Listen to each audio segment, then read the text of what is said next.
everyone. Hi young people. This is Rachel from Angel Youth Ministry, and in part 1 of the Revelation 13 study that we looked at yesterday, we did most of verse 1, and we looked at how what the Bible is saying is that there's a king or kingdom that rises into power out of a thickly populated area. And it rises into power, and it says it has 7 heads and 10 horns. In other words, it has the characteristics of the 7 kingdoms brought to view in Daniel 2 and Daniel 7. And we looked at what head represents. It represents rulers, powers, and 10 horns. We realized that they represent 10 kings based on Revelation 17. And also, we also know that they represent kings because in verse 1 of Revelation 13 it says that the horns have 10 crowns. You can only crown the king. So we already looked at that, and what we're trying to figure out is, where we left off in the video, is how does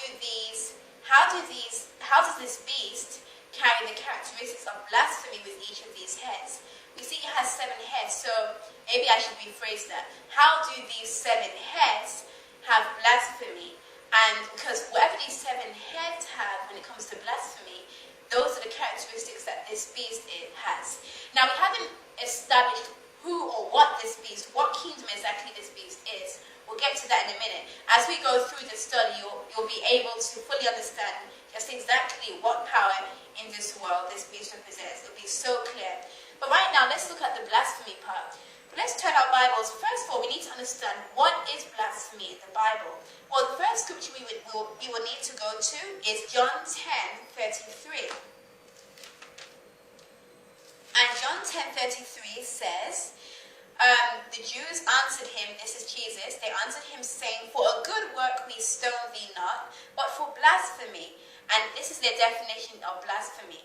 Because that thou being a man makest thyself God. So even though Jesus himself was the Son of God, but the principle is still true that for someone who is a human being to call himself God, that is blasphemy. To assume the title of God, that's blasphemy. Luke 5:21 also says something else about the definition of blasphemy.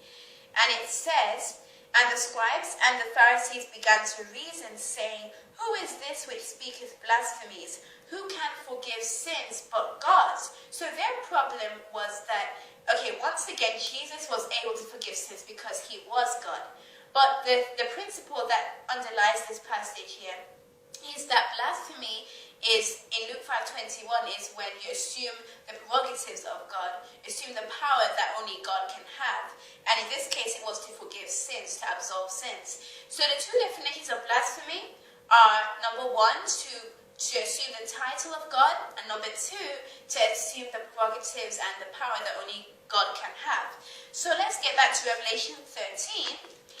And it says that these 7 heads have the name of blasphemy. So I already told you that these heads represent the different kingdoms brought to view in Daniel 2 and Daniel 7, which are, Babylon, Medo-Persia, Greece, pagan Rome, papal Rome, one world government. So now we need to find out how do each of these heads display blasphemy, if that's the right word to use. Well, let's look at the very first head, Babylon. Babylon was a very, very great empire, which was represented as the head of gold in Daniel chapter 2, and also as the 2-winged lion in Daniel chapter 7. And we find that a lot of the emperors in Babylon had, some of them had blasphemous titles, assuming to be God, just like we see in John 10:33. That's classed as blasphemy. Also in Medo-Persia, what is a famous law, what was a famous law, the Medes and Persians? That whatever law they made could not be changed. And we see that in Daniel 6, when King Darius signed a law saying no one can pray to any god or man for 30 days except to be asked of the king. And if not, then they will be thrown into the lion's den. And when the king found out that the law was designed to hurt Daniel, who was his friend, he realized that he couldn't reverse the law. And so the law of the Medes and Persians could not be changed. It was irreversible. Even the story of Esther and Ahasuerus couldn't change or annul the law, which which required that the Jews be slain, but he could change it a little bit by saying that the Jews could go and defend themselves. So the law of the Medes and Persians, at least in the Bible times anyway, was that whatever law they made could not be changed. And that's a prerogative of God. That's a form of blasphemy brought to you in Luke 5:21, to assume the right of God to not be able to change anything. When God speaks, it's done. He cannot lie, he cannot change. And they were trying to be like God by doing likewise.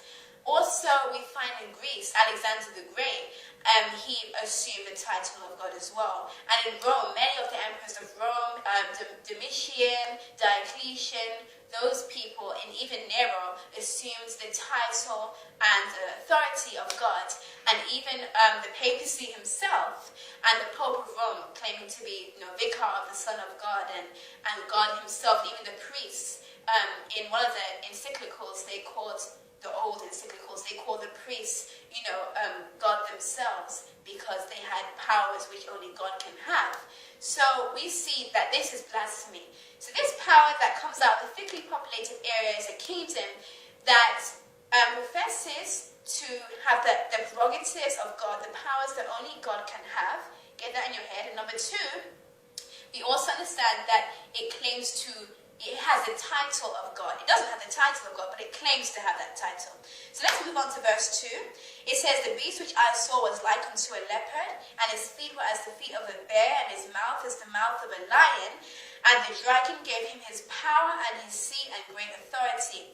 So this beast, this kingdom, which comes out of this sea, which is a thickly populated area of different admixture of nations, it was like unto a leopard, and it goes on to different animals. And again, Daniel and Revelation are talking about the same thing. So what John, the Revelator, is really doing is he's referring us to Daniel chapter 7, where we see these exact same symbols used. And it's just repeating itself, so you can gain a fuller understanding of the characteristics of this beast. We just explained how this beast has the characteristic of blasphemy, which was displayed by each of the kingdoms in Daniel chapter 2 and Daniel 7, those 7 kingdoms. And here it's just going back over those kingdoms. The leopard-like beast in Daniel 7, representing Greece. The bear representing Medo-Persia. The lion representing Babylon. It says the dragon gave him his power and his seat and great authority.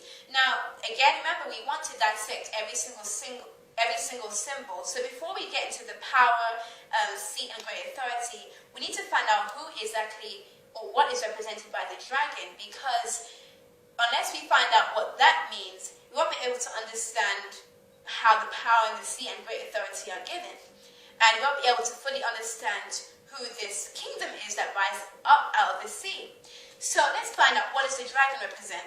Now, one good rule of Bible prophecy to use is when you find a symbol that you may not be too sure of, look, before you go anywhere else in the Bible to find out about it, look at that very same book and find out, has that symbol been used anywhere else by this writer? And if it has, look at that symbol and see if it applies to that particular chapter, that subject that you're looking at. So the dragon is mentioned again in Revelation 12 previously. And, we know that the dragon represents Satan, but it also represents pagan Rome, because it says that the dragon, when she, the woman, the church, the pure church of God, brought forth the man-child, who was Jesus, to rule all nations with a rod of iron, it says that this dragon stood to try and kill the child. Now, what power exactly tried to kill baby Jesus when he was born? Yes, it was the devil, but what power exactly did he use to kill baby Jesus when he was born? Well, stay tuned and find out more in part 3 tomorrow. Until then, young people, God bless you, and keep studying the Bible for yourselves.